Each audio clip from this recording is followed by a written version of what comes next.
In 2014, when I transitioned from a gymnasium into a traditional classroom, I was a technological rookie.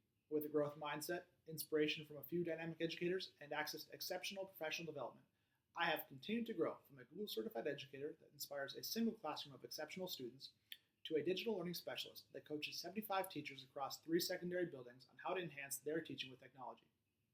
I wish to become a Google certified trainer because the trajectory of my pedagogy has radically transformed, and I wish to extrapolate that development to redefine how teachers teach and how learners learn in our district. I'm going to show you Google Keep, an organizational tool from Google with some powerful functionality that can empower staff and students to prioritize their workflow. In my classroom, it completely replaced pen and paper organizers. To navigate to Google Keep, just type in keep.google.com or use the waffle. Here we are at the Google Keep home screen. If you ever want to navigate back to the home screen, just click on the 3 hot dogs and go down to Notes. To take a new note, you have to first decide if you want a note style or a list style. I'm going to create a list.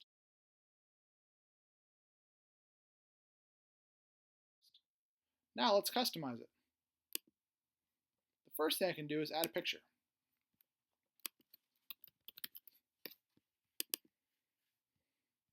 The next thing I can do is set a due date. I want Google Keep to remind me tomorrow at 8 a.m. that I have to get this done. If I want to share it, I can click the silhouette button. If I want to color coordinate it with other lists, I can change the color with the color palette button. And finally, if I want to copy it to a Google Doc when I'm done, I can click this button.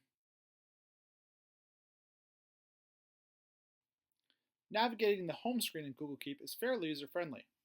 Simple click and drag will help you prioritize where you see your lists on the home screen.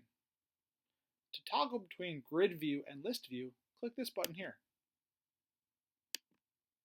And finally, for your most important lists, try pinning them to the top row by clicking the push pin in the top right corner. To see your lists that are time sensitive, click over here to Reminders.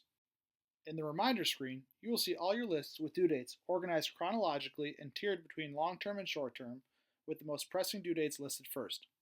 Let's toggle back to the home screen. And finally, try grouping common lists together by clicking the checkmark in the top left corner and adding a common label. You can access these lists by clicking under the Labels tab. Hey, thanks for watching my tutorial on Google Keep.